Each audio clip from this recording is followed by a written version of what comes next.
Challengers Bengaluru versus Delhi capitals ನಡುವಿನ ಮಹಾ ಕದನಕ್ಕೆ Chinnaswamy stadium ಸಜ್ಜಾಗಿದೆ. ತವರಿನಲ್ಲಿ ಗೆಲುವಿನ ಕೇಕೆ ಹಾಕೋಕೆ ಆರ್ಸಿಬಿ ಕಾಯ್ತಾ ಇದ್ರೆ, ಸೋಲಿಲ್ಲದ ಸರದಾರರಾಗಿ ಜರ್ನಿ ಕಂಟಿನ್ಯೂ ಮಾಡೋಕೆ ಡಿಸಿ ಕೂಡ ಸರ್ವ ತಂತ್ರಗಳನ್ನು ಕೂಡ ರೆಡಿ ಮಾಡಿಕೊಂಡಿದೆ. ಇವತ್ತಿನ ಪಂದ್ಯದ ಬಗೆಗಿನ ಒಂದಷ್ಟು ಇಂಟ್ರೆಸ್ಟಿಂಗ್ ವಿಚಾರಗಳನ್ನ ನೋಡ್ತಾ ಹೋಗೋಣ. ನಾನು ಶಾಂತ. ನೀವು ಸುದ್ದಿಯಾನದ ಸಬ್ಸ್ಕ್ರೈಬರ್ ಆಗೋದಕ್ಕೆ ಮರಿಬೇಡಿ. 18ನೇ ಸೀಸನ್ ಆರ್ಸಿಬಿ ತಂಡಕ್ಕೆ ತುಂಬಾನೇ ಸ್ಪೆಷಲ್ ಆಗಿದೆ. ಈಗಾಗಲೇ ಆಡಿರುವಂತಹ 4 ಪಂದ್ಯಗಳ ಪೈಕಿ 3 ಪಂದ್ಯಗಳಲ್ಲಿ ಗೆಲುವನ್ನ ಕಂಡಿದೆ. ಪ್ರಸ್ತುತ 6 ಅಂಕಗಳೊಂದಿಗೆ ಪಾಯಿಂಟ್ಸ್ ಪಟ್ಟಿಯಲ್ಲಿ 3ನೇ ಸ್ಥಾನದಲ್ಲಿದೆ. ಬಟ್ ತವರಿನಲ್ಲೇ ಗುಜರಾತ್ ವಿರುದ್ಧ ಸೋತಿದ್ದಂತ red army boys home ground ನಲ್ಲಿ ಫ್ಯಾನ್ಸ್ಗೆ ಗೆಲುವಿನ ಖುಷಿ ಕೊಡಬೇಕಿದೆ. ಮತ್ತೊಂದು ಕಡೆ ಕನ್ನಡಿಗ ಕೆಎಲ್ ರಾಹುಲ್ ಆಡ್ತಾ ಇರುವಂತ ಡೆಲ್ಲಿ ಕ್ಯಾಪಿಟಲ್ಸ್ ಕೂಡ ಭರ್ಜರಿ ಫಾರ್ಮ್ ನಲ್ಲಿದ್ದು 3ಕ್ಕೆ 3 ಪಂದ್ಯಗಳನ್ನ ಗೆದ್ದುಕೊಂಡಿದೆ. ಪಾಯಿಂಟ್ಸ್ ಟೇಬಲ್ ನಲ್ಲಿ ಸೆಕೆಂಡ್ ಪ್ಲೇಸ್ ನಲ್ಲಿದ್ದು ಟಫ್ ಫೈಟ್ ಕೊಡೋಕೆ ರೆಡಿಯಾಗಿದ್ದಾರೆ. ಡಿಸಿ ವಿರುದ್ಧ ಆರ್ಸಿಬಿ ಪ್ಲೇಯಿಂಗ್ 11 ಹೇಗಿರುತ್ತೆ? ಮುಂಬೈ ಇಂಡಿಯನ್ಸ್ ವಿರುದ್ಧ ಅದ್ಭುತ ಗೆಲುವಿನೊಂದಿಗೆ ಕಂಬ್ಯಾಕ್ ಮಾಡಿರುವಂತಹ ಬೆಂಗಳೂರು ಟೀಮ್ ಬ್ಯಾಟಿಂಗ್ ಮತ್ತು ಬೌಲಿಂಗ್ ಎರಡರಲ್ಲೂ ಕೂಡ ಬ್ಯಾಲೆನ್ಸ್ಡ್ ಆಗಿ ಕಾಣ್ತಾ ಇದೆ. ಎಲ್ಲ ಆಟಗಾರರು ಕೂಡ ತಂಡಕ್ಕೆ ತಮ್ಮದೇ ಆದ ಕೊಡುಗೆಗಳನ್ನು ಕೊಡ್ತಿದ್ದಾರೆ. ಹೀಗಾಗಿ ಪ್ಲೇಯಿಂಗ್ 11 ನಲ್ಲಿ ಬದಲಾವಣೆ ಮಾಡೋ ಸಾಧ್ಯತೆ ಕಡಿಮೆ ಇದೆ. ಅಲ್ಲದೆ ಗುಜರಾತ್ ವಿರುದ್ಧ ಬೆಂಗಳೂರಲ್ಲಿ ಸೋತಿದ್ದ ಕಾರಣದಿಂದಾಗಿ ಈ ಪಿಚ್ಗೆ ಸಣ್ಣ ಬದಲಾವಣೆ ಮಾಡಿಕೊಂಡ್ರು ಕೂಡ ಅಚ್ಚರಿ ಇಲ್ಲ. ವೇಗಿಗಳ ಬದಲಾಗಿ ಸ್ಪಿನ್ನರ್ಸ್ಗೆ ಹೆಚ್ಚು ಆದ್ಯತೆಯನ್ನು ಕೊಡಬಹುದು. ಯಾಕಂದ್ರೆ ಬೆಂಗಳೂರಿನ ಮೈದಾನ ಸ್ಪಿನ್ನರ್ ಫ್ರೆಂಡ್ಲಿ ಆಗಿದೆ. ಬ್ಯಾಟಿಂಗು ಕೂಡ ಅನುಕೂಲಕರವಾಗಲಿದೆ. ಸೊ ಓಪನರ್ಸ್ ಆಗಿ ವಿರಾಟ್ ಕೊಹ್ಲಿ, ಫಿಲ್ ಸಾಲ್ಟ್ ಬಂದ್ರೆ ಆನಂತರ Devdutt Padikkal, Rajat Patidar, Liam Livingstone, Jitesh Sharma, Tim David ಇರ್ತಾರೆ. ಇನ್ನು ಕೃಣಾಲ್ ಪಾಂಡ್ಯ, ಭುವನೇಶ್ವರ್ ಕುಮಾರ್, ಜೋಸ್ ಹೇಜಲ್ವುಡ್ ಹಾಗೆ ಯಶ್ ದಯಾಳ್ ಬೌಲಿಂಗ್ ವಿಭಾಗದಲ್ಲಿ ಪರಿಣಾಮಕಾರಿಯಾಗಿದ್ದಾರೆ. ಡಿಸಿ ಟೀಮ್ ನಲ್ಲಿದ್ದಾರೆ ಸೂಪರ್ ಪವರ್ ಪ್ಲೇಯರ್ಸ್. ಮೊದಲೆಲ್ಲ ಡೆಲ್ಲಿ ಕ್ಯಾಪಿಟಲ್ಸ್ ತಂಡ ಅಂದ್ರೆ ಅಷ್ಟೇನು ಕ್ರೇಜ್ ಇರ್ತಾ ಇರಲಿಲ್ಲ.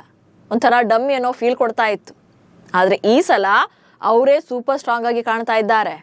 ಅದು ಅಲ್ಲದೆ 2008ರ ಬಳಿಕ ಫ್ರಾಂಚೈಸಿ ಇತಿಹಾಸದಲ್ಲೇ ಮೊದಲ ಬಾರಿಗೆ ಸತತ 3 ಪಂದ್ಯಗಳನ್ನ ಗೆದ್ದುಕೊಂಡಿದೆ. ನಾಯಕ ಅಕ್ಷರ್ ಪಟೇಲ್ ಮತ್ತು ವಿಪ್ರಜ್ ನಿಗಮ್ ಪ್ರಮುಖ ಸ್ಪಿನ್ ಬೌಲಿಂಗ್ ಆಲ್ರೌಂಡರ್ಗಳಾಗಿದ್ದಾರೆ.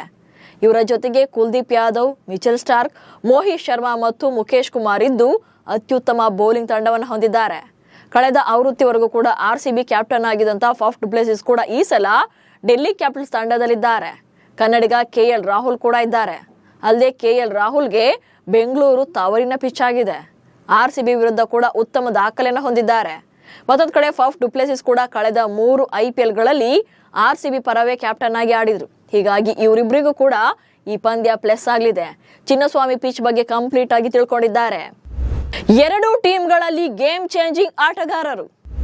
ಇನ್ನು ಡಿಸಿ ಮ್ಯಾಚ್ ವಿರುದ್ಧ 1000+ ರನ್ ಅನ್ನ ಬಾರಿಸಿರುವಂತ ವಿರಾಟ್ ಕೊಹ್ಲಿ ಈ ಪಂದ್ಯದ ಮೂಲಕ ಮತ್ತೊಂದು ದೊಡ್ಡ ಇನ್ನಿಂಗ್ಸ್ ನ ನಿರೀಕ್ಷೆಯಲ್ಲಿದ್ದಾರೆ.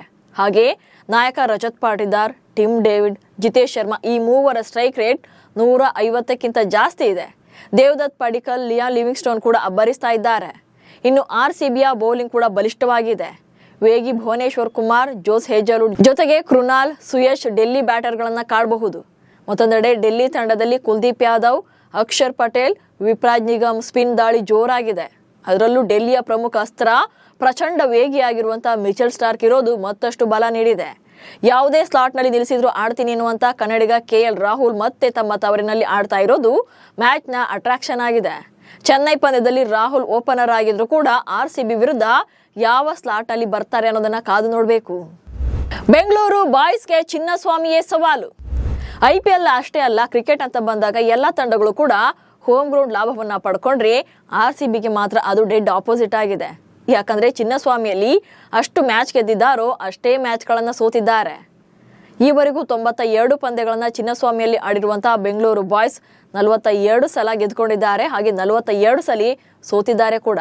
ಉಳಿದ 4 ಪಂದ್ಯಗಳು ಯಾವುದೇ ಫಲಿತಾಂಶವನ್ನ ಕಂಡಿಲ್ಲ. ಇನ್ನು ಈ ಸೀಸನ್ ನಲ್ಲಿ ಏಪ್ರಿಲ್ 2ರಂದು ಗುಜರಾತ್ ವಿರುದ್ಧ ನಡೆದಂತಹ ಪಂದ್ಯದಲ್ಲೂ ಬೆಂಗಳೂರು ತಂಡ ಸೋಲನ್ನ ಕಂಡಿತ್ತು. ಮೊದಲು ಬ್ಯಾಟಿಂಗ್ ಮಾಡಿದಂತ ಆರ್ಸಿಬಿ ಕೇವಲ 169 ರನ್ ಗಳಿಸೋಕೆ ಸಾಧ್ಯವಾಗಿತ್ತು. ಆದ್ರೆ ಆ ಪಂದ್ಯದಲ್ಲಿ ಟಾರ್ಗೆಟ್ ಬೆನ್ನತ್ತಿದಂತಹ ಗುಜರಾತ್ ಟೈಟನ್ಸ್ ತಂಡ ಇನ್ನೂ 2 ಓವರ್ಗಳು ಬಾಕಿ ಇರುವಂತೆಯೇ ಪಂದ್ಯವನ್ನ ಗೆದ್ದುಕೊಂಡಿತ್ತು.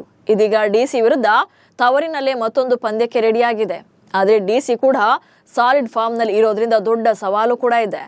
ಆರ್ಸಿಬಿ ಬ್ಯಾಟರ್ಸ್ ಹಾಗೆ ಡೆಲ್ಲಿ ಸ್ಪಿನ್ನರ್ಸ್ ನಡುವೆ ರೋಚಕ ಪೈಪೋಟಿ ನಡೆಯೋದಂತೂ ಪಕ್ಕಾ ಇದೆ.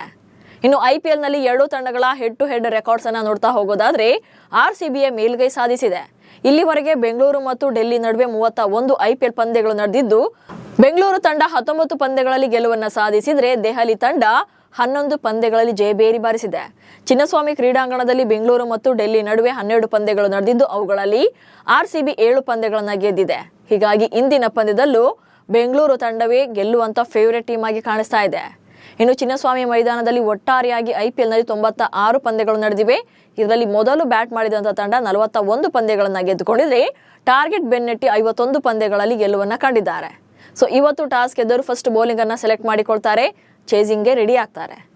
ಇನ್ನು ಇವತ್ತಿನ ಪಂದ್ಯದಲ್ಲಿ ನಿಮ್ಮ ಸಪೋರ್ಟ್ RCBಗೋ ಅಥವಾ DCಗೋ ಅನ್ನೋದನ್ನ ಕಮೆಂಟ್ಸ್ ಮೂಲಕ ತಿಳಿಸಿ. ಹಾಗೆ ಸುದ್ದಿಯನ್ನು ಫಾಲೋ ಮಾಡಿ. ನಮಸ್ಕಾರ.